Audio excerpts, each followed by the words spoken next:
jump over. Oh, we are live. So I'm going to go over to the Facebook. Double check we're live here, and I'll get us all shared out to my pages. Boom. We are cranking out. I just want to let you know, as we're getting this all set up here, I have been stoked to have this. Oh, there we go. I've been so excited to have this start. I'm elated to be able to talk to you with everything, because as I was talking to you kind of before we got started, see here, all my stuff's going crazy. Before we got started, I have a lot of questions about some of the things that guys are doing on the racing circuit, some of the things that I have, and then some one-to-one scale things where I think could really benefit some of these vehicles that no one has really tapped into yet. So we'll just kind of start out with who are you? Tell me a little bit about yourself, and what are you drinking? Yeah, drinking an old fashioned here. I'm out on the road. My name is Nick. I'm from RCcommand. I started doing the National Race Series last year. Had a huge success, and then this year has just been, I mean, our numbers are through the roof. Yeah. We started the year with the shootout at King of the Hammers, first ever RC event that was legit through King of the Hammers. They knew we were racing. They wanted us to be there. They wanted it to blow up, and it absolutely did. I don't have the numbers in front of me, but we had an unbelievable turnout. And then everybody that got to race stayed and watched the one-to-one bouncers racing under the lights that night. So for me, it's really all about the experience. My drivers, when they come in, they are drivers, just like the one-to-one bouncer drivers, So it's so cool to me to see Anthony Garcia, who is a driver out of Texas, who goes to national races, and he's hanging out with Timmy or Bubba Bacon or whatever, just out there, shooting the breeze. And that's I freaking love that, man. That's what it's all about. So let me go ahead and just get started, because you guys at King of Hammers, that's not it kind of goes under the rug for people, because they don't really realize how big of a deal that is. How did you get that orchestrated, and how did you get it set up? Because that's huge. Yeah, it totally is, and I can't take any credit for it, actually. Colton Hoback worked with Clyde Bynum and all of the management through King of the Hammers. It was really those two who led the way as far as getting that set up, man. I was invited as a racer, and I needed that. Yeah. I love that. When I first got into it, I couldn't afford a bouncer, so I built the next best thing, and we had unbelievable turnout. As far as I wanted to find like-minded individuals, guys like myself who couldn't necessarily be out there racing in the one-to-one bouncers, but they still wanted to be involved. So and we kind of touched on that earlier. What is possible?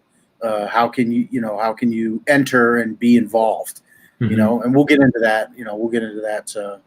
In a minute. But yeah, for me, it was trying to find a bunch of other guys, gals, whatever, that wanted to be involved, and I never got to race. Yeah. So that's the thing. As the coordinator, you can't throw your own hat in that ring, because it kind of gets a little weird if you were to win. And little people start talking, and just as much as everybody else, you're extremely competitive in terms of not only the buggy you have, but the ability to drive it and everything like that.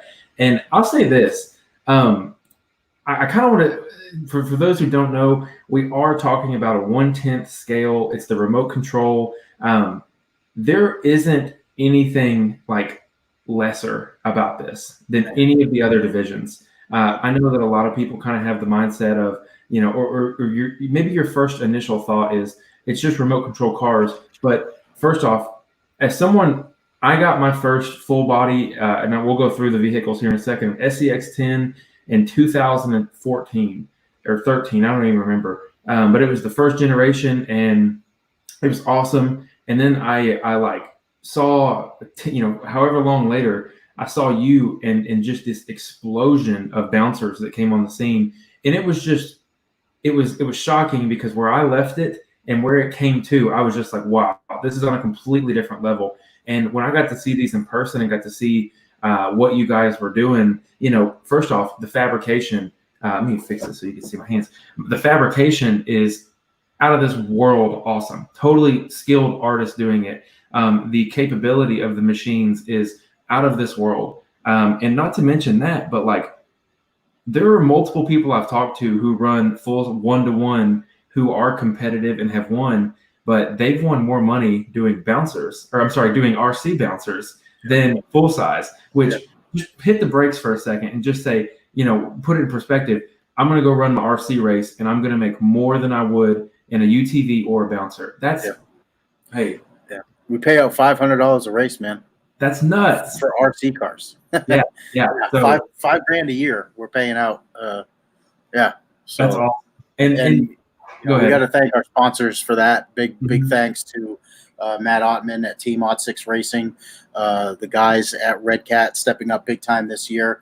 So like Clyde has alluded to a few times, we're actually getting more help from the RC side of it than we are the 1-to-1 sponsors right now. There's just more buzz anyway. I wouldn't say, more help, because there is quite a bit more sponsors from the 1-to-1 side. However, it's growing fast, and we have sponsors. We have companies anyway who are stepping up every single. I get contacted all the time.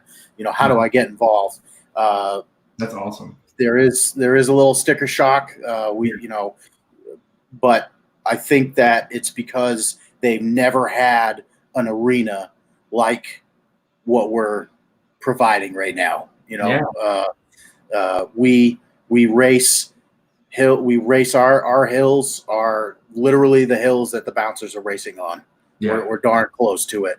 So, when you're out there racing, you are literally in the middle of it. You're right in the mix. And here's the thing is, I've built full-size Jeeps, like off-road only Jeeps, dual-purpose Jeeps. I build UTVs now. I've had, I had Anthony Yont's old endurance car. I've got my 2-seat trail rig right now. I would say it is, you catch me it is a 50-50 chance. If you were to walk up to me and say, hey, Jesse, which one's more fun? Taking your UTV trail riding or going to your local place and going to go run your RC car? To be honest with you, there's a strong chance I'm going to say my RC.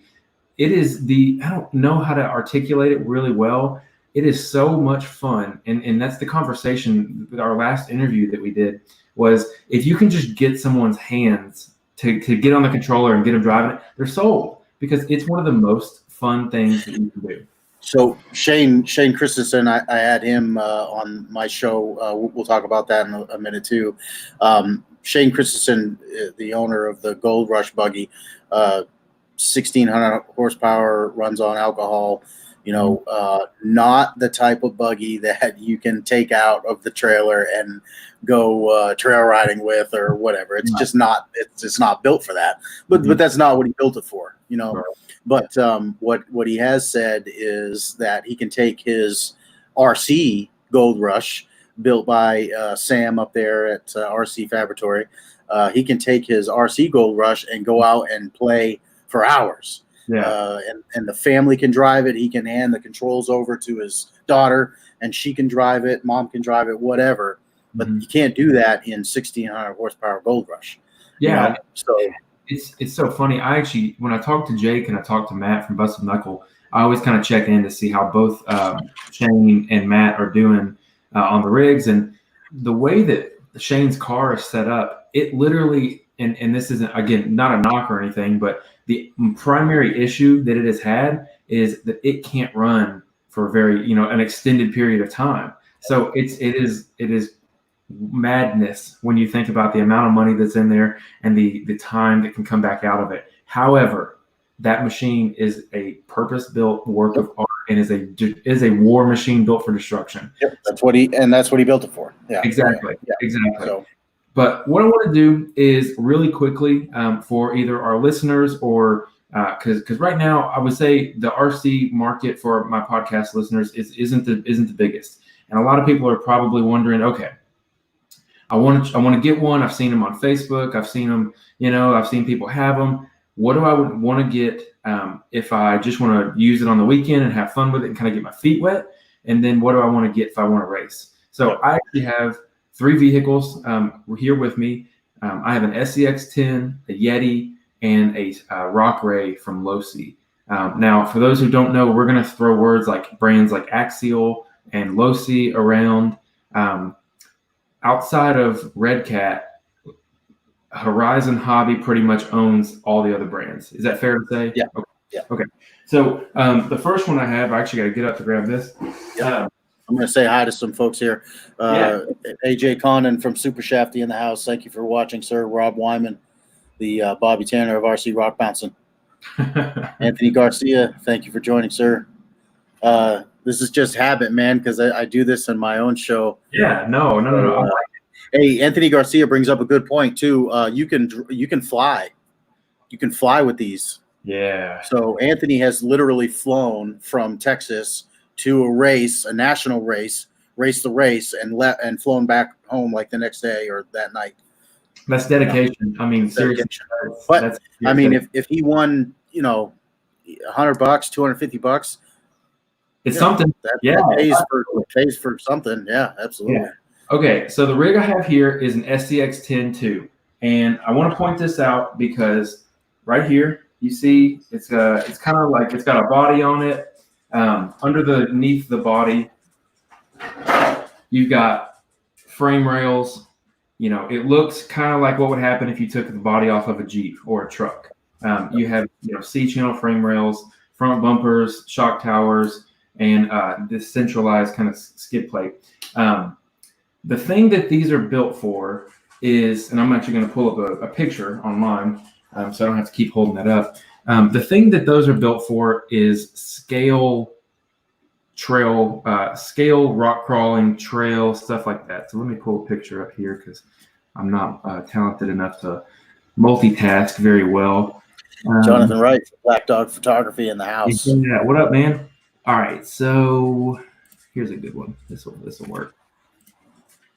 Eric Meese, miss you, brother. Okay. Austin Goodness. Yeah, there you go. With the SCX10, again, it's made for the trail riding. It's going to be a little bit slower out of the box. It's got smaller tires. There's 2 tire sizes really in RC. You have 1.9 and 2.2. The SCX10 comes with 1.9, and it comes with essentially Dana 44. They have a Dana 44 and a Dana 60 kind of mock axle, and they're called just AR 44 and AR 60. SCX10 has the AR 44. It's more narrow, whereas the AR 60, which what we'll talk about here in a second, has essentially full width axles. I personally really, really, really love my car that I just showed you. I love it.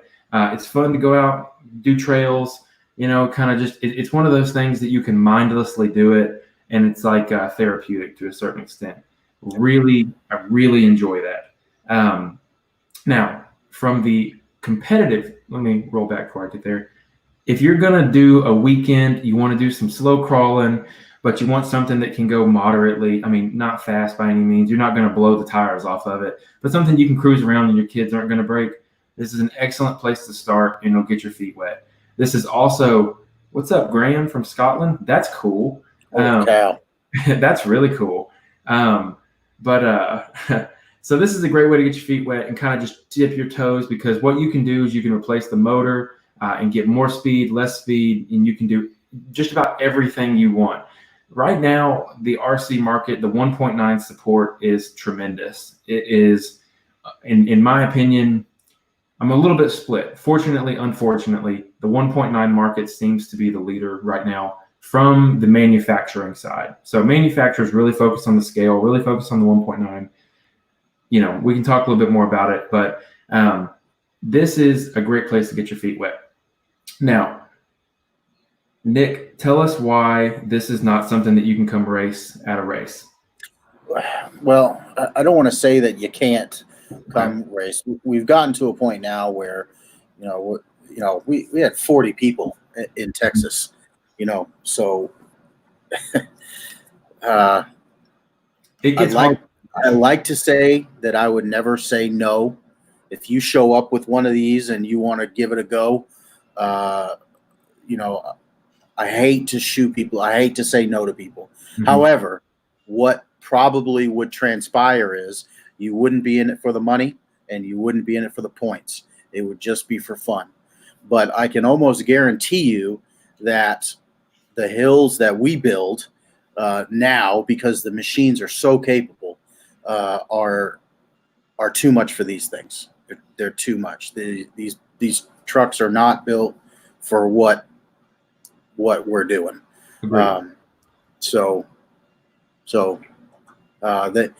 In the rules, it states that these are not admissible. They're not allowed. Mm-hmm.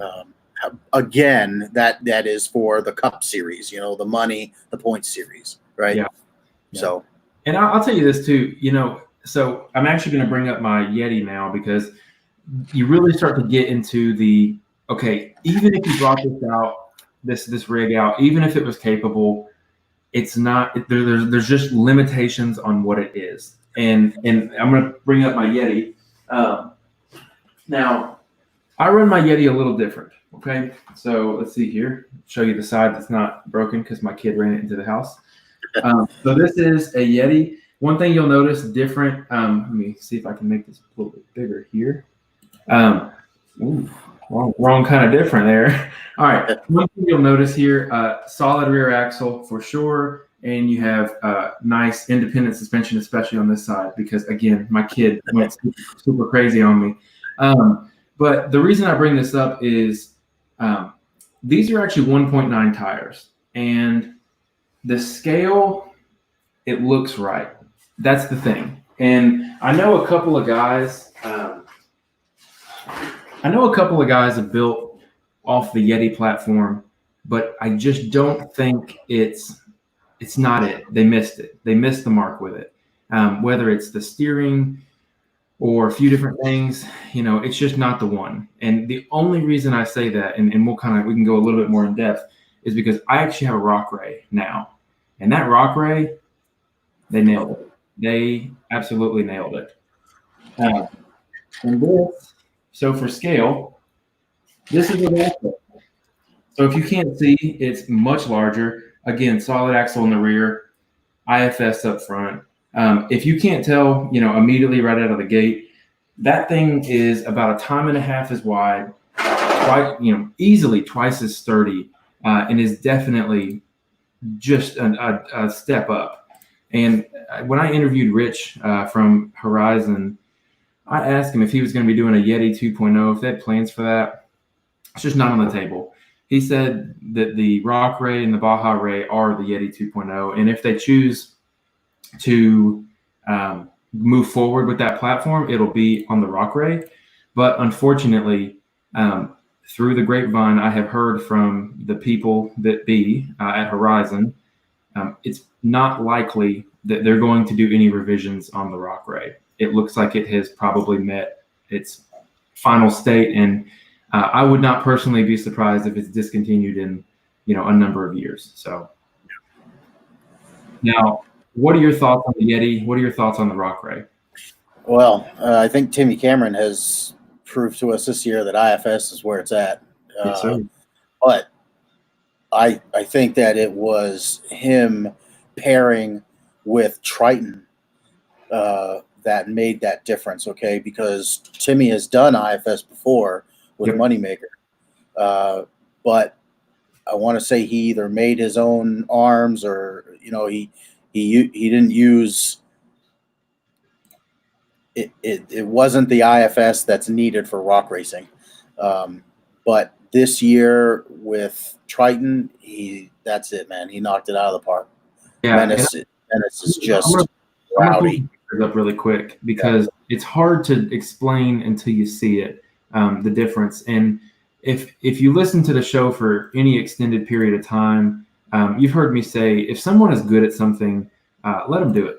And there's some, again, coming from an engineering background, so you have an engineer design something using math and everything is designed correctly, it's going to work better. Like that's the kind of bottom line on it. However, this is Menace, and as you see in the middle where you have the big TC, front plate there, that bulkhead is been completely engineered by Triton, and that's what Nick was saying. The arms look like they're in a correct, just everything looks correct, geometric, like geometry wise.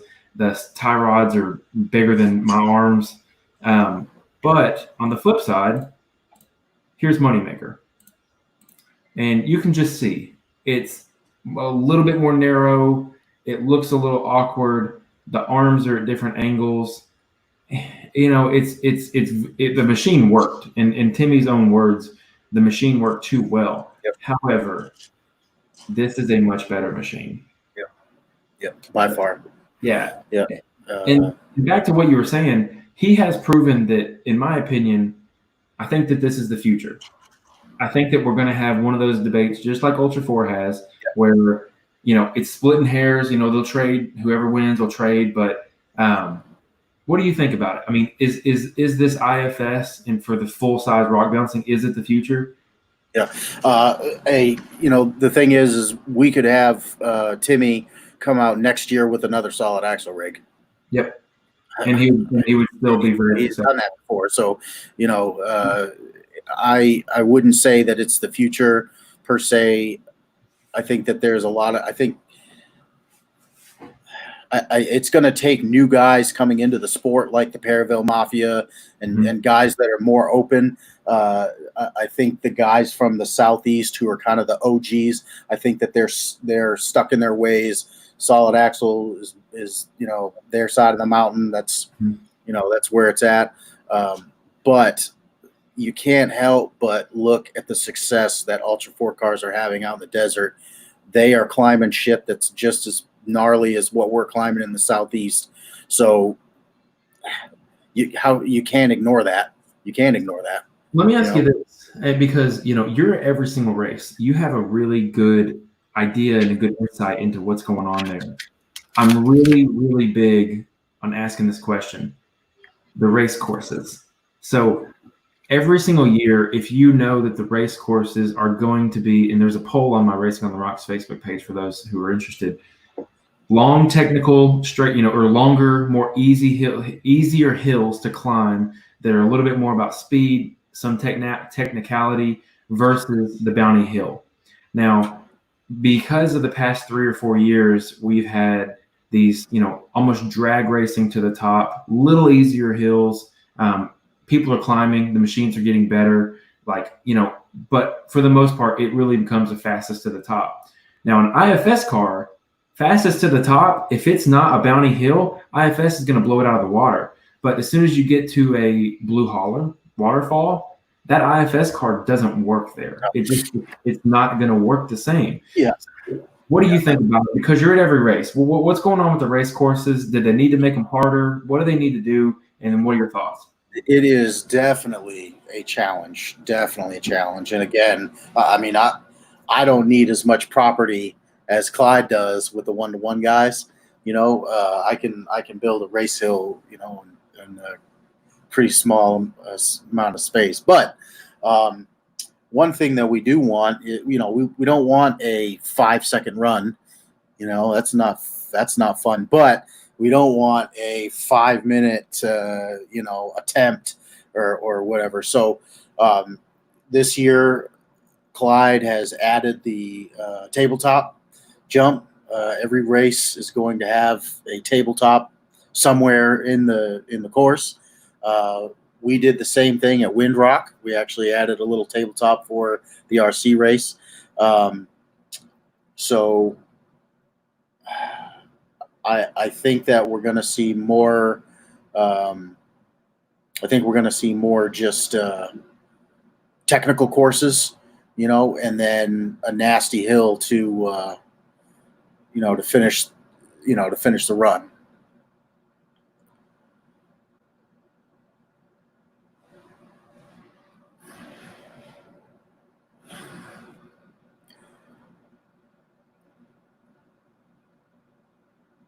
Did I lose you? Oh, okay. Hang tight, guys. If it still shows that we're live, but I think our host went out here. Just say hi to everybody. Let's see. Gary Piconis. When do we get an RC dyno? Doesn't Holmes Hobby have a RC? I'm pretty sure they have a dyno. More for break-in. Yeah, I think you're right, Curtis. Anthony Garcia, IFS for the win. Anthony's been running IFS for forever, since he started racing. So I still think solid axles. Eric, I still think solid axles rigs will still be competitive. I have no doubt, Eric. There is not going to be one setup that's best for all conditions, bottom line. So, I think that IFS is definitely going to make some things interesting. I think it's going to make some people competitive, but I don't think it's going to be the answer. I don't think it's going to be, the end all be all.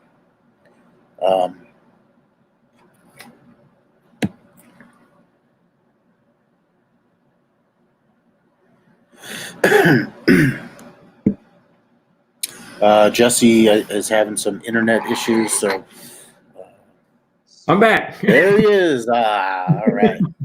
Yeah, sorry. I was just talking to the crowd, man. Yeah, give me one more second because I'm actually going to grab some headphones so I don't interrupt the living room here. Yeah, good deal. Be right back. Yeah, absolutely. Eric Meese, things are much different out west. I totally agree. Gary Piconis, faster, it gets more advantage. IFS has still mostly driver's game unless it gets specific hills and terrain. Yeah, just like Jesse was saying, the waterfall at Blue Holler. There's no way that an IFS rig is going to be able to set a tire up there like a solid axle rig. It's just going to soak everything up for sure. Curtis Hazardous RC off-road park, always changing the best hills in RC rock bouncing as far as I'm concerned. Graham, I miss the kind of racing in the UK. It's mostly all scale trailers. Oh yeah. Yeah, that's not what we're racing. Forgot. I was thinking about a jump before the actual hill. Yeah, Curtis, that's what we're doing with the NRRA this year. It's a little tabletop jump after every at the beginning of every race. So. All right, can you hear me? Yes, sir. Yep. All right, had to do a little change up there, and then I left my drinks in the room, so I'm back. Nice. Okay, so where we left off is we were having a discussion about basically IFS versus solid axle, and then the discussion of the hills. Yep. So what do you think about the hills? Where are they going? Where's the future? Yep. So like you said, the days of just the drag race to the top of the hill, you know what I mean? Showtime hill, those types of hills are getting beaten up by much more capable rigs. These guys that are running trailing arms, leading arms, Larry Crow running leading arms, all these buggies, like 1,000 horsepower is the minimum now. Pretty much. Agreed. Like Agreed. It's crazy, but that's the truth. It's legit now. So guys, Clyde, for instance, and I can really only speak up for the NRRA because that's that's home for me. Clyde is taking steps to try to make it a course, make the driver have to use his rig You know what I'm saying? It's not just a straight drag race where you have a 1,600 horsepower rig with coilovers and bypasses, you know what I mean? So now you got guys that got to use rear steer or not use rear steer and get around that. Like I said, Clyde's doing the tabletop jump at every race now, you know, and then you finish with the big, you know, the big finale is to blast up whatever hill, whatever hill, wherever we're at. Yeah, and I'll tell you, man, I'm really critical. I feel like I'm very critical of how they pick hills and what they choose to run. But let me just go ahead and say first and foremost, I would not want to be the person that's doing that. That is not the job that I want, because it is difficult. And I even had the discussion with someone on one of my posts this week. It was the poll. DC Thompson brought up a really good point. The hills, those bounty hills, they're out there, but they're in the back of the woods where no one can get to, and there's safety issues. Yeah. And because a lot of people will say, well, there's bounty hills, you know, they haven't climbed everything. Well, you have to be able to, A, have everybody safe, and then B, you have to be able to get spectators back there, because there's not a fiscal point in having the race if you can't have people buy tickets and want to come watch it. I don't know. I hope everybody watching has had a chance, since we've been quarantined for the last couple of months. I hope everybody's had a chance to get out and watch footage from Texas, watch footage from Wind Rock. Those are the only two NRRA events we've had this year. Look at the crowd. The crowds are growing.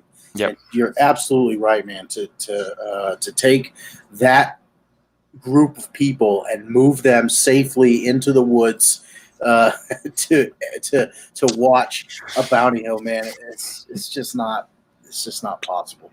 Yeah, and I really think that like ARBO Bracket Busters, Nick, with the race they did at Adventure, if anybody was there, the way they had it spawned off was there was one single entry point, but it spawned off like 4 or 5 trails at the top, and basically they went from left to right, which also went from easiest to hardest.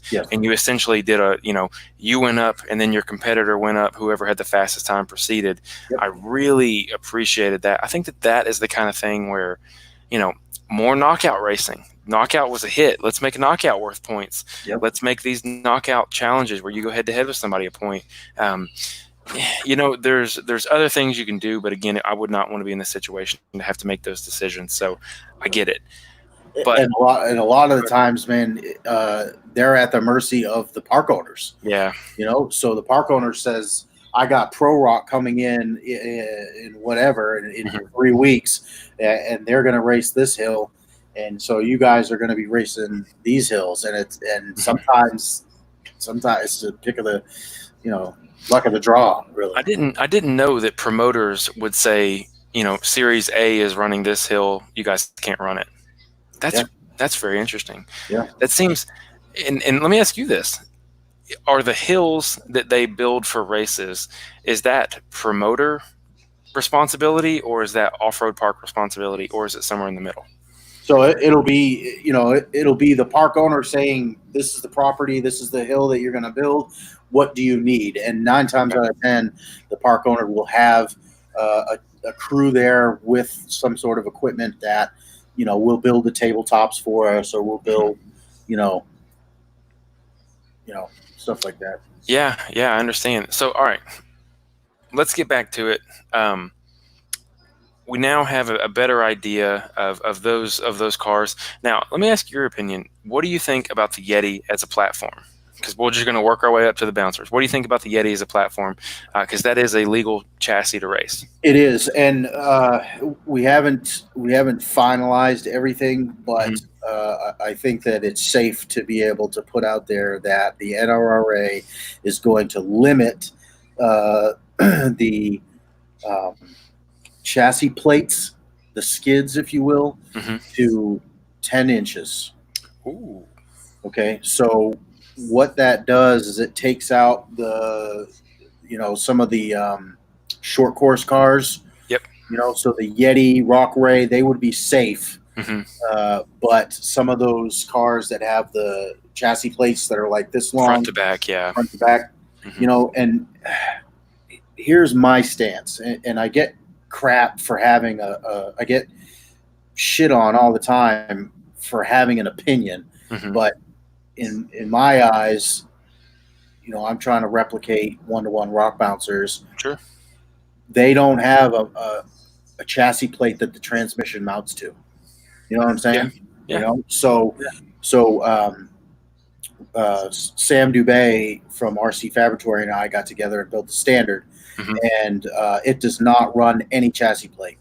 So the transmission mounts to tabs, the suspension mounts to tabs.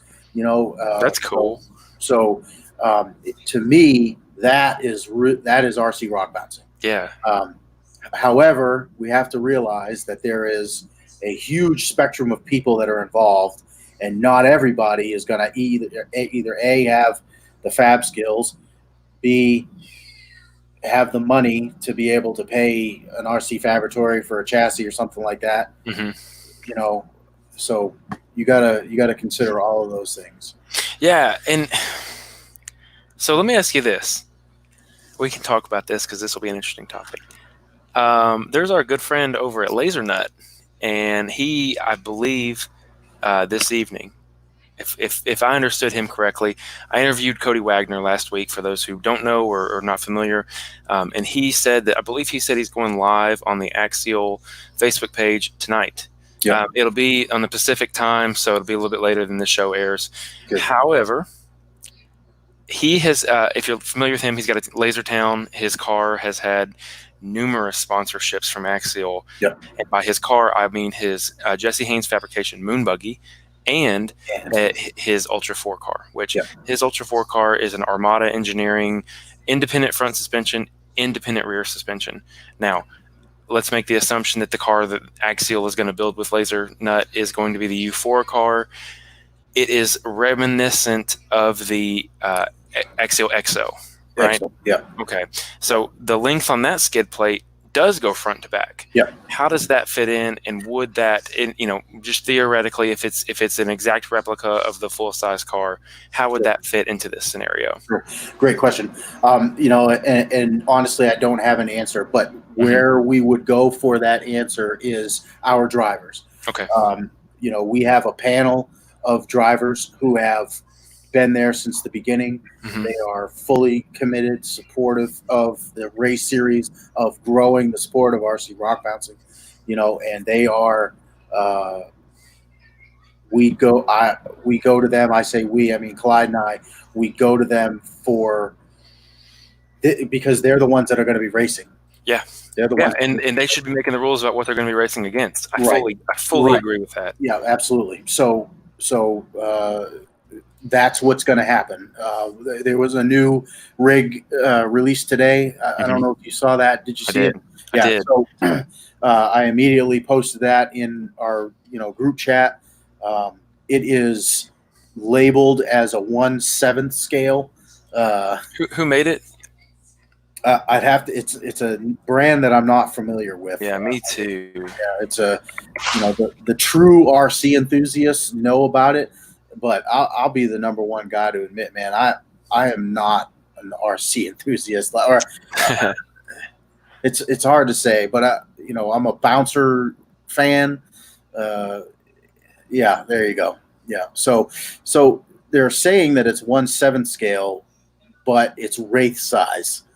So Wraiths are listed as 1/10 scale through Axial. So. The scale thing is all over the place. We kind of had a brief discussion. Gary Picones chiming in, Cross RC. Yes, sir. Yeah, thank you. Okay, Cross RC. Okay, I look at this and I just don't see it. I mean, it looks a little bit too not hobby grade. If that's, I don't want to say cheap because I don't have my hands on it, but it doesn't look hobby grade. And I know that Harley Designs, where I actually found this picture, he, his big argument is the drivetrain was crap in the last one, so he assumes it'll be crap in this one. So, but going towards the future, that Ultra 4 car comes out, you guys ask, how do you think the success of that car does? Because I know that there was also a discussion about wheelbase, and that was kind of the discussion about, wheelbase essentially sets the scale to some degree. So, this car comes out to 15-inch wheelbase, for example, which is what a lot of the bouncer guys are running right now. Yep. Performance-wise, how does it do? How do you think an IFS IRS car does?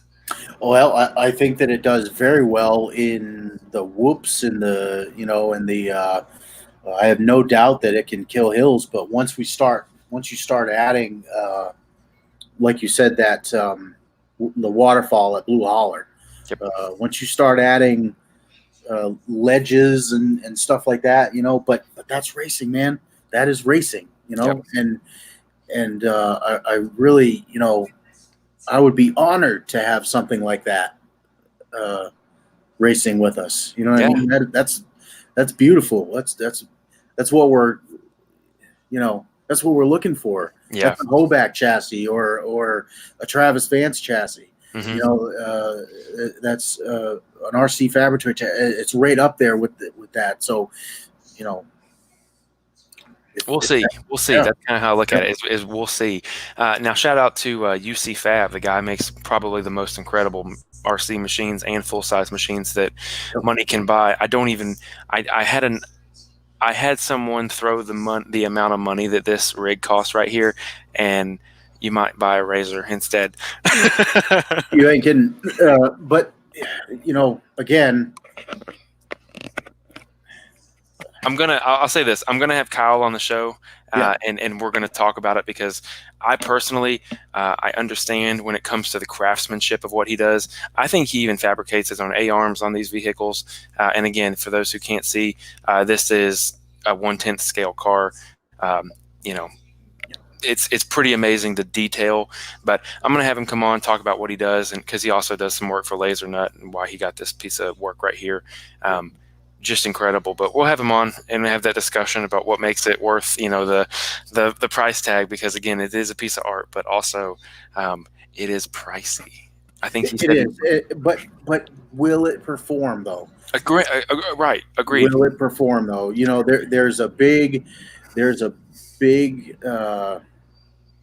There's conflict in the guys that are building bouncers because they want an RC version of their favorite bouncer, right? And they want it to, they want it to sit on the shelf, or they're going to go out and beat on it. But dude, I tell you what, man, there is nobody out there doing the damn thing more than the guys that are racing the National Race Series, the frickin' Texas Series, New Hampshire, Nitty Gritty down in Alabama's racing this weekend. Yep. Dude,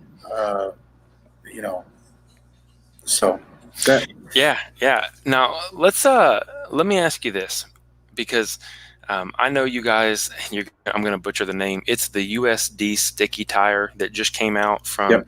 Is it OT6? Is that the name of the company? Voodoo, yeah. Voodoo. Yeah, Okay. yeah. I worked with Matt and Chris.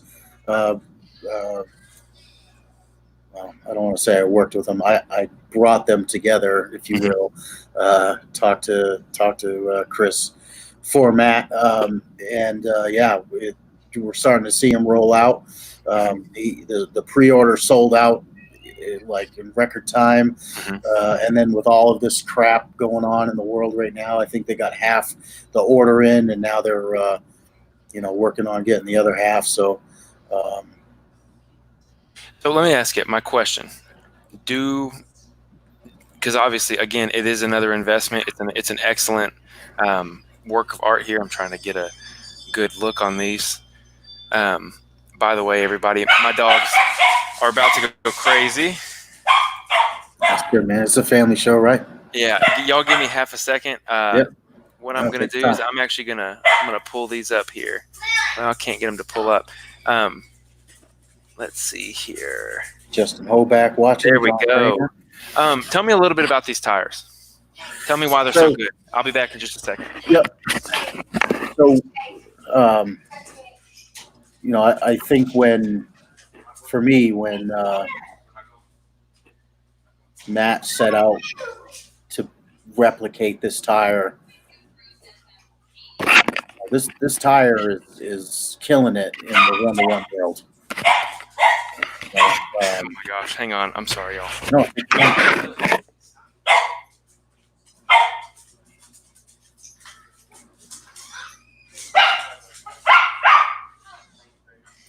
Brand over in the UK, the brand is popular, but the trans and plastics are weak. Yeah, Anthony, $5,000. I don't doubt it at all. Ooh, all right, I'm back. Sorry, playing babysitter, and I'm for those, I'm sitting in my living room now because the internet cut out on me. I had to move. It's all good. Okay, so tell me a little bit. These tires really hook like they say they do? They do. As far as what I'm seeing, I haven't got my hands on a set yet, but everything that I'm reading is from sources that I trust. They're legit. At the time, they didn't have the 40, so when Matt set out to build this tire, it was definitely going to be a 2.2, and it was going to be a 6-inch. So in the NRRA and most series across the country, the tire limit is 6 inches. So Matt, looking to replicate the 46-inch USD sticky, he went right to 6 inches. I mean, that thing is on the cusp. Now that tire right there that you have up on the screen, that is not the USD Correct. sticky. That's a 1.9, but very close. Yeah, correct. And I wanted to bring this up to point out the differences too. These are siped a little bit differently, which is the cuts in the tires are a little different. The actual USD sticky, pardon me, that is that tire, correct? Yes. Okay, yep. So I just wanted to get the differences there for people. Now, I look at this tire and I'm like, man, you get a soft foam in there and you get that bad boy a little bit of like grab on the foot. And I bet that would be absolutely just an incredible performing tire. Yeah, no doubt about it. I'm excited to see how that compares because obviously everyone else is pretty much running the Proline Super Swampers. Is the only compound that they make that in the G8 compound? No, but the G8 compound is a sticky compound. Okay, so they have do they make it in the Predator compound? Do you know? I don't think so. Okay. I don't think so. So no, I have the 1.9 G8s, and then I have the 1.9 Predators. I just got those. That Predator compound, look, when I know that Voodoo offers like a if I'm not mistaken, it's a soft, and then there's like a super soft version. That Predator compound tire, especially in the 1.9, if they made it in the 2.2, I would imagine it would just be reflected even more. It's so soft. You could probably blow through a set of those tires in 4 or 5 races and have them completely just totally chipped off and totally worn down. They're a pretty interesting tire. And I know that you have a lot of pull. I know you talked to the people at RPP and kind of got those guys on board, rpphobby.com. And then, I would be reaching out to Proline and seeing if they can make that Predator compound Super Swamper, or at least somebody, because that's a nasty compound right there. Yeah, for sure. No, we have been in talks. We're kind of in negotiations with Proline as a sponsor. I've mentioned it before. I don't want to go too deep into it, but it was really down to major sponsors came right down to from Axial to Red Cat, and the only difference was Red Cat was the first to jump. So makes sense. Proline again is there. They're supportive of this. Yeah, absolutely. Sorry, I'm just running through those messages there. I think they're a good tire. I think that we're just in this point where there's so much about to happen, because I know a few things that are happening behind the scenes, and we've talked, and there's a lot coming, and I'm really excited about it. Yep. And I think it's all good for the program. I think it's all good for the sport. It's just awesome. So what I wanted to bring up now, though, is I have been doing RC for, I think, 2013. So that puts me a little bit about 6.5. We'll just give it a grace period there. And I have some suggestions and some questions. So I have had, let me pull up a picture here so I can. Dude, I'm digging this. This software you're using. I've been having problems with. I use Ecamm. I've been having some problems. RC, I cannot think and listen. RC Rock Bouncing chassis. That's what I'm trying to get at.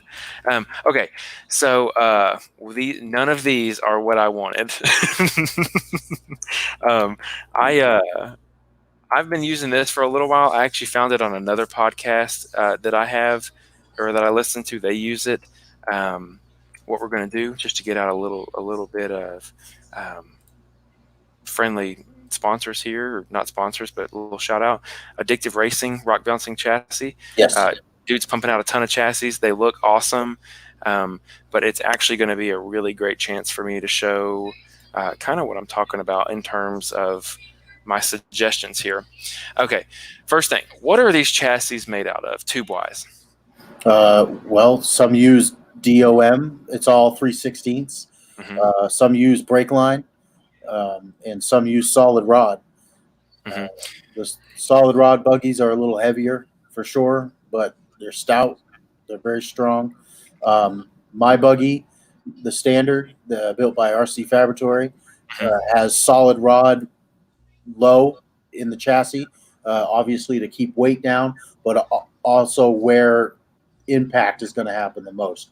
Then the rest of it is hollow tube, 3/16 to either brake line or DOM. Sam, you beat me to it. Okay, that was part of what I was going to say.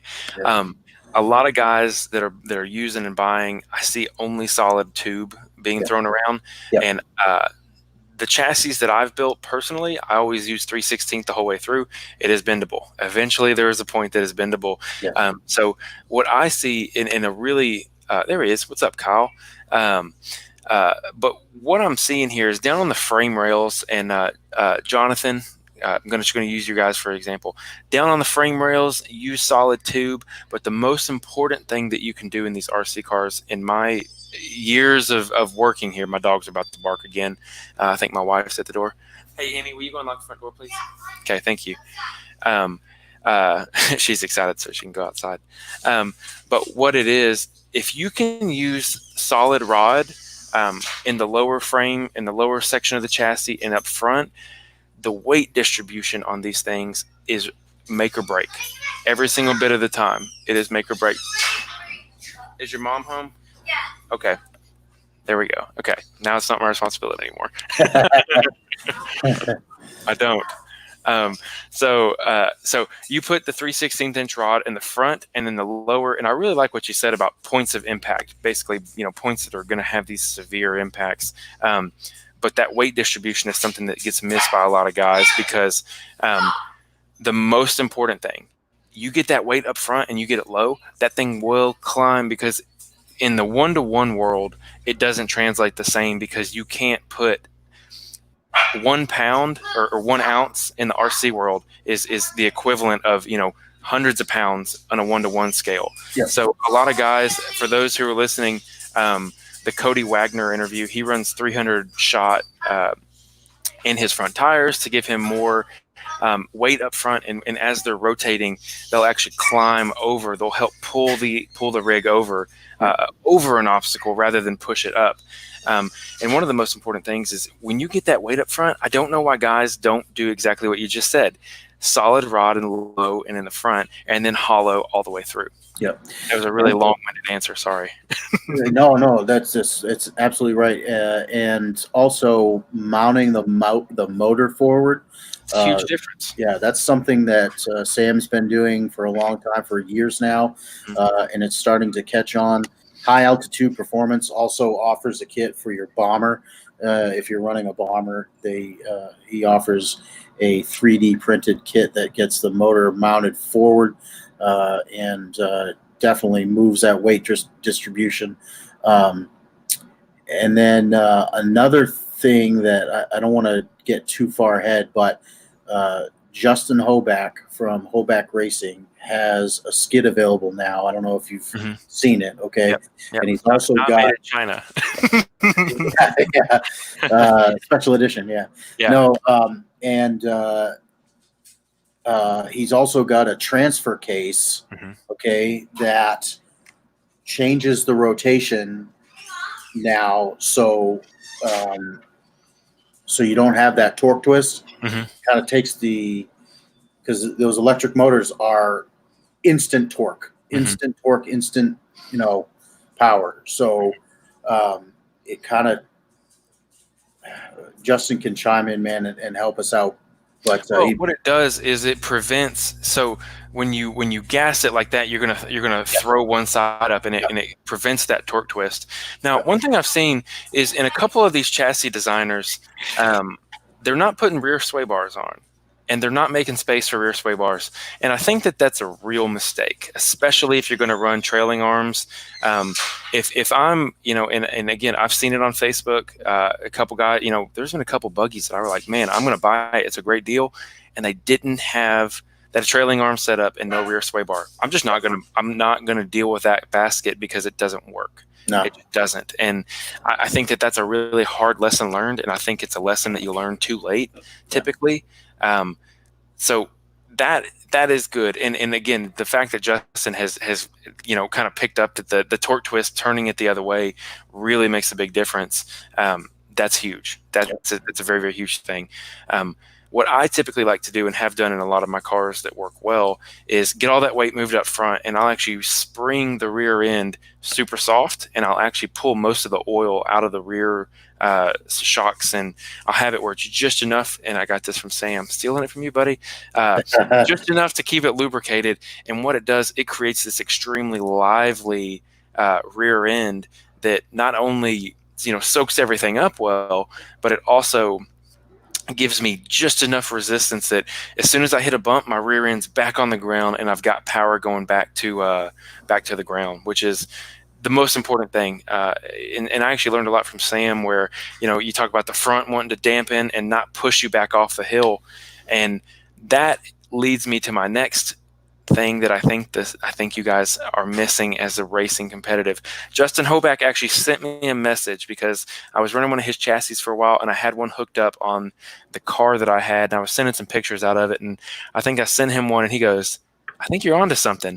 And it's the idea of a suck down winch. Now, I'm going to kind of show you guys what a suck down winch is here, because it's funny. I'm actually going to throw a little spoiler out here. Next week on the show, if everything goes according to plan, we are going to have Ian Johnson on the show, so that'll be pretty cool. But I actually learned it from an episode of Extreme 4x4 where he explained it really well. And what I'm talking about, suck down winch, is on the front of a 1-to-1 either crawler or rock bouncer.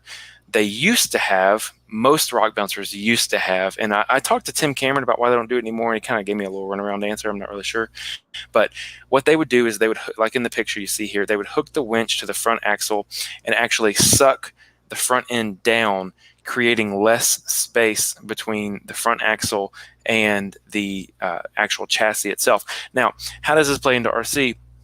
Well, you end up with a vehicle that kind of sits like this, but the main point of it, before I get to the point, what it does is you essentially have attached a point in a limit strap in the middle of the axle. Now, you're thinking to yourself, well, I'm not going to do that because it won't let my axle articulate. If it's in the middle, it will still articulate the same. Exactly. Yeah. Because when you are climbing a hill, let's see if I can get this right here. When you're climbing a hill and you go up and you hit that hill, there's a point at which your springs will unload, and they'll actually push you off the hill, and they'll push your front end back off the hill. And I've seen a lot of guys out there running, really long front shocks because they can absorb more. They've got them sprung really soft, and they're really responsive. But what happens is, as soon as they get to that angle, they push off, and they'll either backflip on a hill, or they'll kind of lose front end traction just enough where they won't get up the hill. And what that suck down is, and I use the zip tie because I'm not the most classy person in the world. I just pulled a zip tie and I would go run it. I'd run a hill, and my front end would unload. And you can kind of see that the front end just kind of loses its touch on the ground. And the biggest thing I did was fine tune that suck down winch, made it where the front end wasn't going to push itself off the hill. And the weight combination with the way I had my chassis set up in my bomber and my bouncer, and then the suck down winch, it makes it virtually impossible to go backwards on a hill. You're not going to have that issue. Even if you hit it with speed, you're gonna pop up, and you'll see full size bouncers do this. They pop up, and the rear end kind of pulls up with them, and they'll actually land front end first, because the front end is never pushing them away from the hill. Yep. That is a very, very, very missed thing in RC bouncing, just from my experience in watching the races. A lot of you guys have that front bar hook, put a zip tie, put a limit strap, something, get it fine-tuned, and then put a limit strap on there. That will help tremendously. Why do more people not do it? I don't know, man. Colton Hoback started doing that, where he was running a limiting strap in the middle of the chassis down to the axle. I honestly think that it's just, we're limited, man. You know, the AR60 has its limitations, you know, and I think with the advent of companies like Super Shafty, Deluxe Fabrication, you know, those guys are going to change the game as far as building axles that are going to allow us to do what you're talking about. Yeah. You know, where would you really hook a center? Yeah, I agree with you. Strap to an AR60 axle.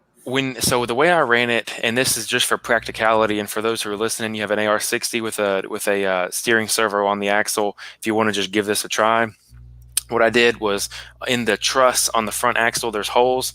You put one through there over the steering servo. It's not great for the steering servo. It's bad for the horn. It's bad for everything. Don't keep it there. That's how I always ran mine. Bad idea. And leave a little bit of slack in there, and then go from your chassis to the zip tie that's hooked up to the axle and on the steering servo, and it'll give you a good idea of what the difference is. That's a good place to start, but you're exactly right. Yep. You're going to have something that's designed to have that mounting point for sure. And that's what I'm pushing for. You know, this sport is unfortunately, it's not going to be for the guys that just buy the RC off the shelf. It's just my feeling.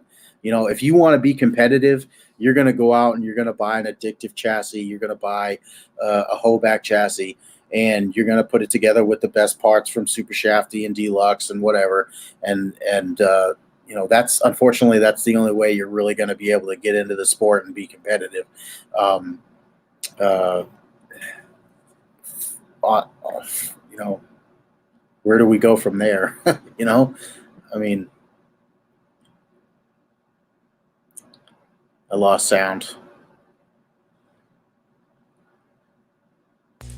I'm back. Okay, you're back. Yeah. Okay, I hit the mute. Okay. Did you do an event at Disney Oklahoma last year? Yeah. Okay. The guy who won that was in like a almost stock Yeti-ish? Yeti. Okay. Rock Ray. Okay. Yeah. So look, I saw that, and I really started scratching my head, because I was like, okay, this guy shows up in what seems like a really stock rig, and it seems like, you know, nothing. I don't know the guy personally, whatever. You know, it was like, this guy just shows up and he's going to win. And I really thought on it for a long time, because I was like, maybe the research, the engineering that goes into these chassis right out of the gate in the market, maybe these guys who are building chassis, maybe they're screwing it up. Maybe they're just not, you know, because I mean, hey, there is a reason that most guys in the UTV world run a chassis that's made by Polaris and don't go in and screw with the steering and all this and that, because it changes how it was designed. Okay. I stayed on this for about 6 months.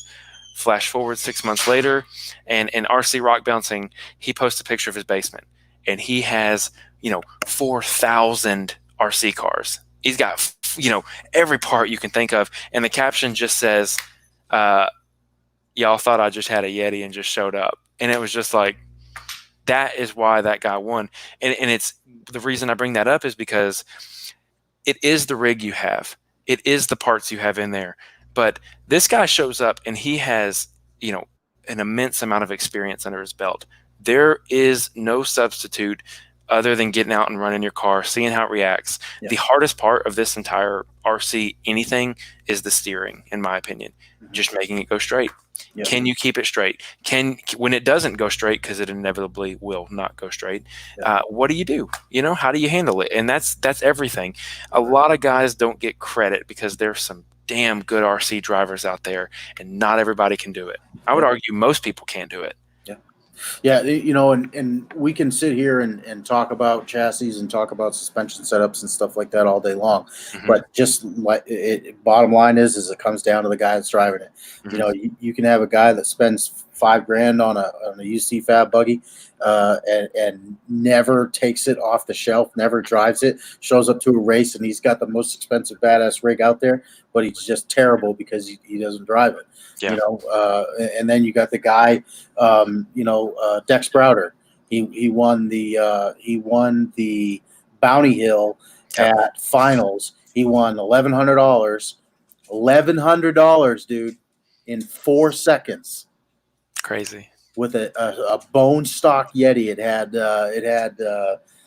some tractor tires on it, I think. Yeah, dude. That's one of the not rare things. To me, that's one of the most exciting things about RC because, I just had this conversation where I said, not anybody can just show up and do this, but also given the right day, given the right hair, someone who may not have the world's most experience or someone who may have it, it just plays out perfect. And it's rare you see that in the one-to-one because it is just a little bit of difference in the vehicles. But when it comes to this stuff, an out of the box, a $400 ready to run rig, sometimes it can do it. Yeah. If it's your day, baby, it's your day. That's racing, man. Exactly. And that's okay. Yeah. Because again, that's racing. Yeah. So there's going to be upsets. There's going to be stuff like people are going to be upset and butt hurt because, but that's racing, man. Yeah, it is. And I don't know. There's just so much going on right now, and it's a really exciting time. Tell me a little bit about the show that you have on the hill. I love it. First off, I have to give you your props, and I'm glad I have you here because I can put it in a post on Facebook or this and that. You might be the hardest working guy in rock bouncing because you don't relent, man. Every single time I pop open my phone, I'll get a notification going live, and I'm like, dude, this guy. Look, as someone who interviews and does media and things like that, I know the time that this takes. Dude, you are killing it, and I'm super, super happy for you. Tell me about On the Hill. Yeah, man. So we just started hanging out. I miss my bouncer family. Yeah. With all this quarantine crap, and I just wanted to create something where we could all come together like we are right now. Mm-hmm. I see a lot of the same names in this chat as I see on the hill every night, and I just wanted to create a platform for all of us to come together and hang out, and have a drink or whatever. In fact, what I mean? I'm trying to get this one open over here. Didn't want to step away again, but all I got is some needle nose. I'm gonna give my best here. But that was it, when it started to catch on, I started people having say, hey, what are you doing, or how do I get on the show? So my schedule started to fill up, and literally I was going every day. Yeah. So and I'll continue that. I don't know when the quarantine's over. I don't know if we're gonna continue to do 7 days a week. Dude, it's crazy, man. You're literally on every night, and I don't know how you do it. Yeah. I don't know how you do it. Well, again, man, I love rock bouncing. I'm a fan first. I'm a fan first before anything. Yeah. So, I love hanging out with, I was hanging out with Jake Pike, talking to him, and a lot of people look up to Jake, and he's beyond talking to you. He's just like a Timmy Cameron. You can't ever imagine being able to talk with him, but yet here he is on the screen next to me, and answering questions from the crowd and stuff. So that's what it's all about, man. Making everybody equal. That makes sense. Yeah. I mean, dude, trust me, and we kind of have similar feelings. We're like, I feel like, and this is, I'm really lifting the curtain here on the podcast. I feel like I have imposter syndrome sometimes, where somebody will message me or somebody will send me something or a text and say, hey man, I'd like to get on the show and this and that. And I'm like, I have watched you race for years, and you're sending me a message wanting to be on my show, and it's like, this is kind of weird. Are you sure? And you know, it's kind of one of those things too that even with sponsors, sometimes I'm like, man, I'm just getting a chance to talk to these people I look up to, talk to the people, you know, and get other people's answers to questions. And I'm like, you know, you guys want to support what we're doing here. That's amazing, and I'm very humbled by that. And it's a very strange feeling sometimes when people are like, hey man, I listen to the show, it's great, and I'm like, oh, that's weird. I'm just talking to one other person, and you know, I look at the numbers and I'm like, there's a whole bunch of other people in that room when we're talking. Yeah. You know, a lot of people make comments like, you know, I'm in the shop right now, working in the shop, and I have this on, and it's nice to have the rock bouncing, rock racing topic going on in the background and listening to it.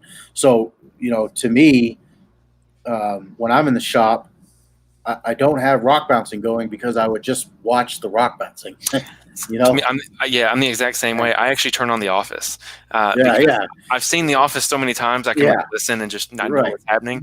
But I turned on, I think it was like a Gold Rush video the other day, and I was like, I had my tools, and I was just like sitting here, and I was just like watching TV the whole time. Or Busted Knuckle put out another Trail Ride Revolution video, and I was just like, you can't not watch it. Yes, so excited.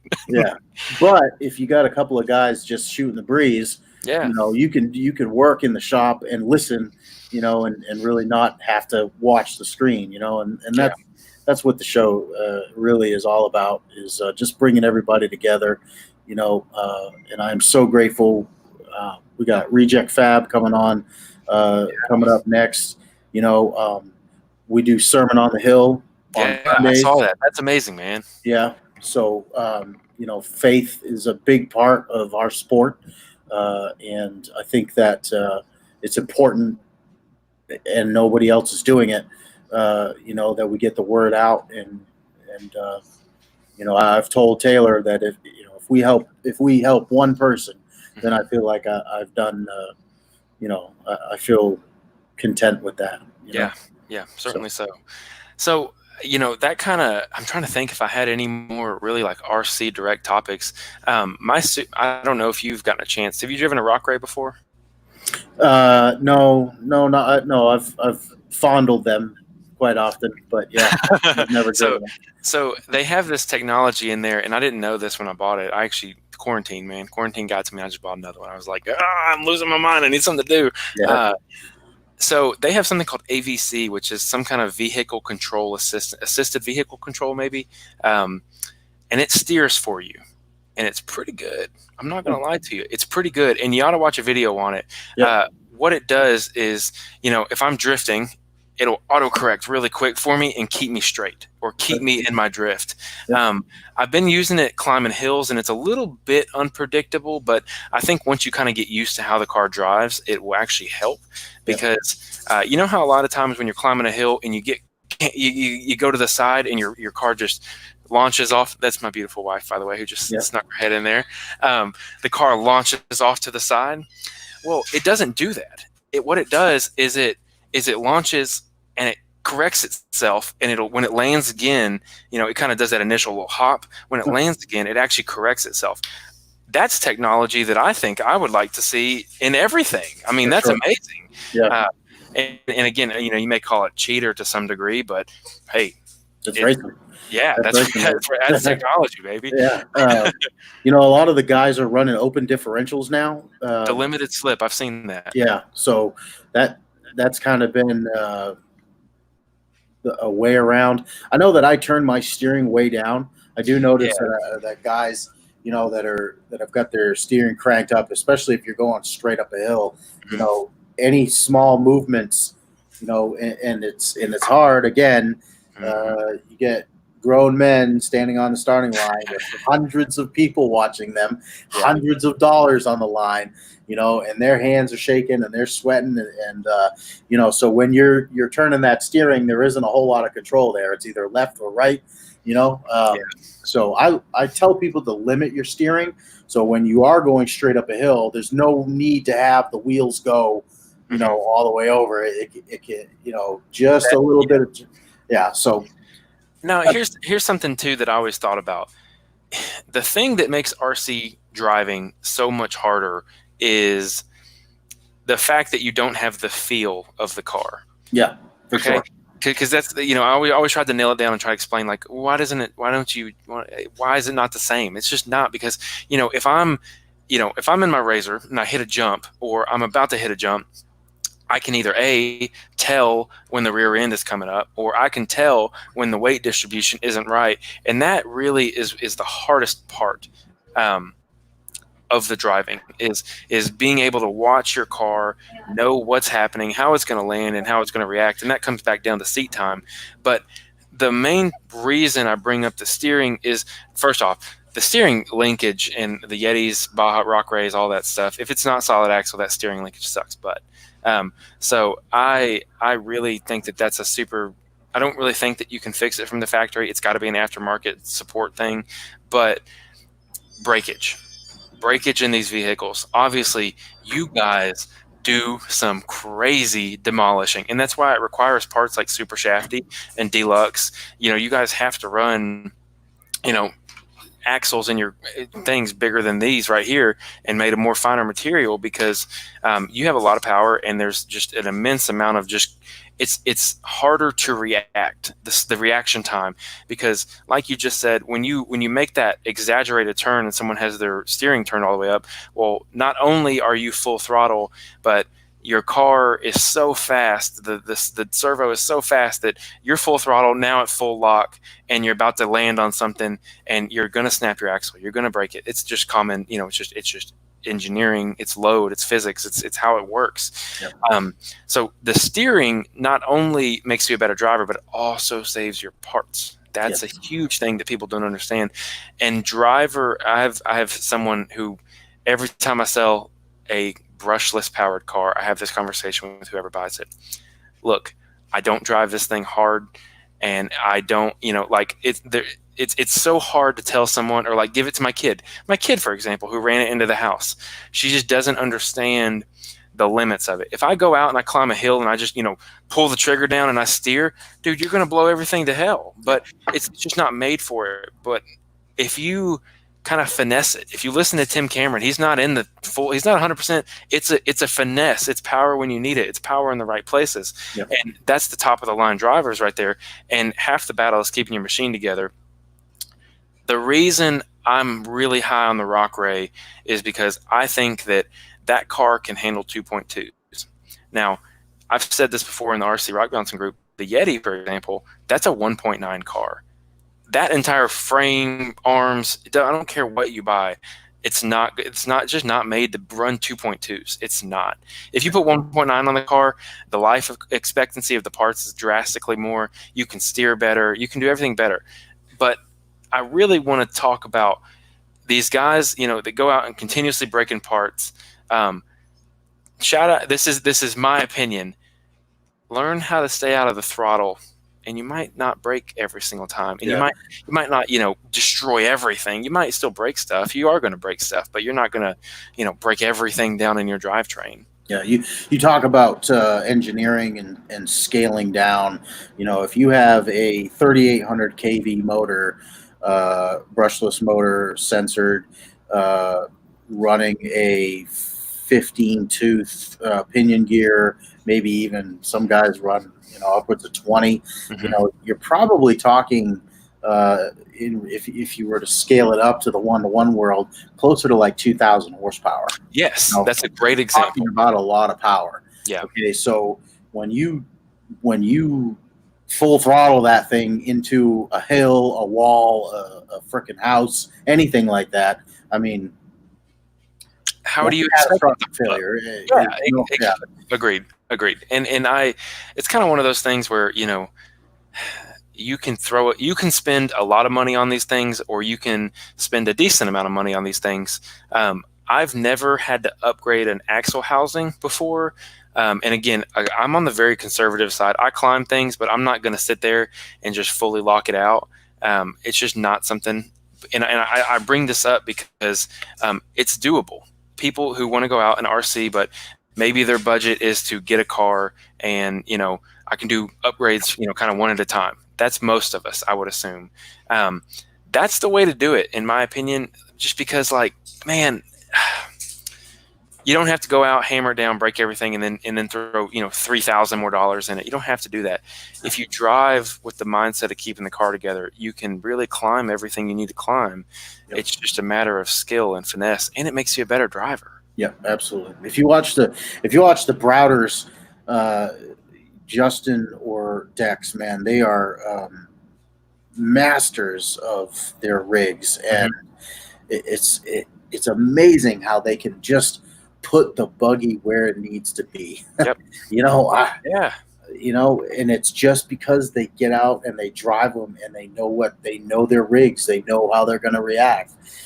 So big shout out to the Browder brothers, man. They're definitely good drivers. Yeah. Well, dude, I'll tell you, man, and I'm not by necessarily means done with the conversation here, but, like, dude, I was just so excited to have you on because I personally love the RC Rock Bouncing. I love my SDX10. It's probably my favorite car, to be honest with you, but it is just such a cool time because there are so many different varieties, variations, and a bunch of different things that you can do with these cars. And one more thing I want to bring up before I get too frazzled here. I'm trying to keep all my thoughts in order with people coming in and out. But portals. So they haven't made an AR60 width portal yet. Okay, first thing I'm thinking, portals aren't going to be near strong enough with the power you guys are throwing. That's probably the big, like, demon in the room, probably not going to look at it, but we're going to try it, okay? Front axle, solid, rear axle, portal. It doesn't get any better than that combination right there, in my opinion. That's the ideal combination. What do you think about that? I think that the leverage from the portal could be a problem, especially when you're bouncing with all the weight on the back of the buggy. To me, more gears and more parts means more potential for breakage. Yeah, agreed. Very much agree. But I think if built right, I know that Colton Hoback is working with some portals. I know that he's put together a pretty stout combination. So I think it's possible. Yeah, for sure. I agree with you. Let me think really quick because I have one more thing that just came across my mind that I think the RC guys who really want to get into it, I think you guys might be sleeping on one thing, and it's a picture, but I've got to draw something on this picture for me to articulate it. So give me 1 second. If anyone is not familiar with the Ultra 4 driver Tom Ways, I'm about to use his one of his older cars, and for this picture, let's see if I can make this pop up on screen here. I am still fresh to learning. That's what I tell people every show. Lower your expectations, man. Yes. I'm not a professional. This isn't a professional gig. Yes. Okay. All right. So you may have to get a little close for this one. Those who are listening may have to make it full screen. Tom Ways, IFS, front, solid axle, rear. I sat at my Yeti, and I actually took it to my office, and I sat there and looked at it. I've probably looked at it for 5 or 6 hours, just looking and thinking about how I could do this. If you see this car right here, and again, if anybody who's out there takes this idea and runs with it, I want royalties. No, I'm just kidding. Just send me one of the frames whenever you finish it. The Yeti chassis is a flat piece of plastic, and in the front you have the bulkhead that sits directly onto the chassis. It goes all the way back, and it actually is from that point. There's hollow space, and there's the drive shaft that goes up. Okay, the drive shaft kind of sits elevated off of the actual bottom of the skid plate there. It's the skid plate. That's the best way to say it. Okay, so you see here on this Tom Ways car, he has his belly pan, trailing arms hook up to the belly pan. All that's normal, but you look down below, his bulkhead actually sits substantially lower than the rest of the chassis. Now, what that does, if you were to take the Yeti, which is a straight line like this right here, is it takes the Yeti and it takes the bulkhead and keeps it in the same location. But because the bulkhead, let me see if I can get a good picture of a Yeti bulkhead with a drive shaft in it.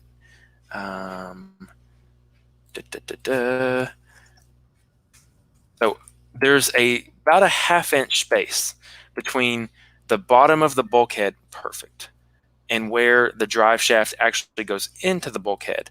And my thoughts are, if you can manufacture a skid plate that allows for the bulkhead to sit at regular height, and then the actual chassis comes, bottom of the skid plate comes right up underneath where that diff goes into it, you gain about a half-inch, because the big problem with Yetis is the belly gets hung up on those ledges, like we talked about. Same thing, Rock Ray, Baja Ray, all of it. It's the belly pan. If you can pull it up half an inch, that's a pretty substantial difference in the 1/10 world. And I think if you can get that drive line poking right in there, maybe even have, if the skid plate were to bend a little bit under and create kind of the pinion support that we see on full size axles right there for that going straight into the differential, and it kind of pulls through, dude. You've made something that is really unique and really neat, but also you've made something that's substantially more capable right out of the box, because you've gained that ground clearance. Now, I know that was, again, another long-winded answer, but you'd have to design and have to machine or mold the chassis there. Yep. But that's a huge difference. If you want to run an IFS car, that's the fix. Yeah, that's a fix. This is what I've been trying to get through to people as far as building your own chassis, because when you do build your own chassis, when you start the build, you have that bulkhead, you have, all your drive shafts, and what your wheelbase is going to be, and then you build around that. If you are mounting the bulkhead with your own tabs and your own way, then you're not limited to what Horizon or Rich Trujillo or any of the other guys have designed. You know what I mean? They're mass producing these Yetis, man. They're not building it for Nick at the National Rock Racing Association and his drivers. They're building it for everybody, man. Yeah. They're building it to sell 1 million freaking units. So that right there is innovation. That's what we need in the sport to keep growing and to keep going forward. But I tell you, the answer is not in. Unfortunately, the answer is not in buying a buggy off the shelf. Yeah, I'll tell you this. Not for something like that. I definitely agree with you. This is one of those where you call a Justin Hoback and you say, "Hey, I don't know where you're getting your skid plates machined from, but here's what I want to do. Here's the measurements," and you have it, build it in cardboard, and send him the measurements and say, "Hey, it cost me $250 to have this skid plate built. Okay, I'll bite the bullet and I'll take it and see if it works. The first one didn't work. Okay, great. Welcome to the engineering process." That's racing. Yeah, right. Yeah, exactly. Yeah. Exactly. Yeah. We see the fruits of Timmy Cameron's labor on the hill, but I tell you what, there's a lot of hours and there's a lot of time and effort that goes into the buggies that he builds that we don't see. Yep. And the RC game is going to be no different. Yep. No different. Yep, I agree with you.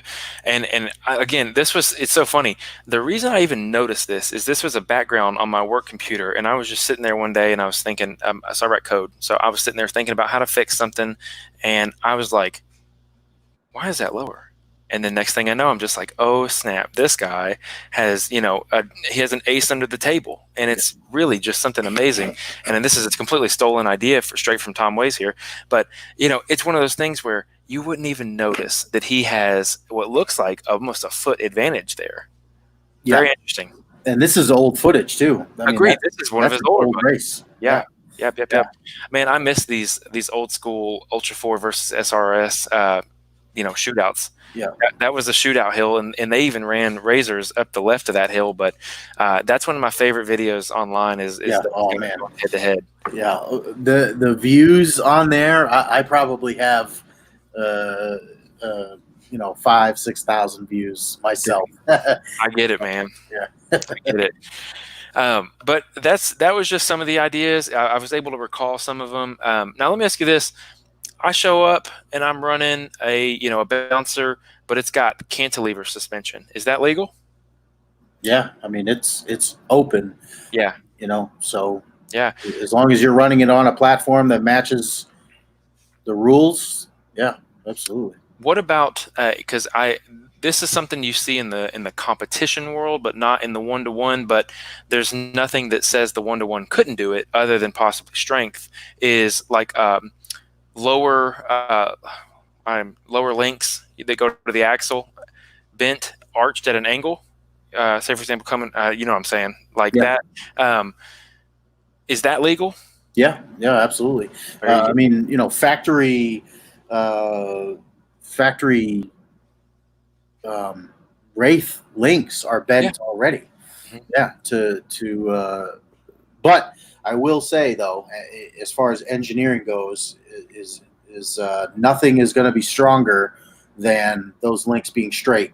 Yep, You you're start right. to bend them, But it's the do I want to play? You're in blackjack. Do I want to play a six, or do I want to? How are you going to play your ace? That's how you play it. That's right. It could That's be the thing that completely kills me, or it could be the thing that makes me hit blackjack. So Yep. I agree with you. And one thing for those who are now thinking about bent lower links, got to watch out for your pinion. That pinion gets exposed when you have that link up, and that is a much worse break and very vulnerable. So I don't know. I've done the measurements on myself. I actually run a 15-inch wheelbase on my SCX10. On the SCX10, if I put even a 15-degree bend, or even a 170-degree, be 170 with the obtuse angle there. But anyways, a 15-degree bend will put it, and the pinion angle's toast. So it's not worth doing on that rig. There's a point where that wheelbase starts to really hurt you if you're going to do something like angled arms and all that. But again, it's so interesting. Interesting to think about. And this is why I've been so excited to talk to you, is because just have all these little thoughts rolling around and things coming out, and it's like there's a good place to talk about it. But some of this stuff, I'm like, man, if I show up to a race and I build this and I smoke everybody, which 90% chance probably wouldn't happen, because you guys got some legit racers out there. It'd be one of those like, I want to keep my secrets, but I was so excited about getting a chance to talk to you about it all. And I just want to say, man, I love this stuff and I'm a fan, but there are guys out there that are much, much smarter than I am. If you're not part of the RC Rock Bouncing group on Facebook, please join. Make sure that you answer yes to the questions. You know what I mean? We do want to make sure that we're keeping it bouncer, but please join that group and pick the brain of the Justin Hobacks, the Travis Vances. Ask questions, man, because it is a great place to get information. Yeah, it definitely is. In fact, I'm gonna pull it up here for anybody that's not.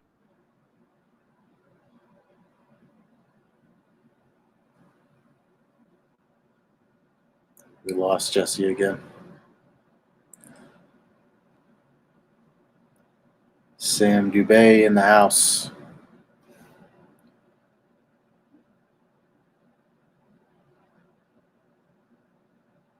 Anthony Garcia, Nick Scalar too. No, man. Nope. I'm fighting it to the very end. Anthony, yeah. No, man. You're running the B2 Bomber. It is not my day. There you're back. Now you're back. Not my day. But anyways, I forgot what I was even getting at. My dog barked, and all of a sudden my internet froze. So Nice. Yeah. But that's pretty much all I had to talk about. We're right at about an hour and a half. I know we actually went over a little bit of what we were hoping to do, but I loved every single minute of it. Is there anything else that you want to talk about we missed? No, man, I really appreciate the opportunity. I definitely want to have you on the hill. Of course. Of course. So we'll set that up, make a date for that. Of course. But yeah, man, thank you everybody that's watching.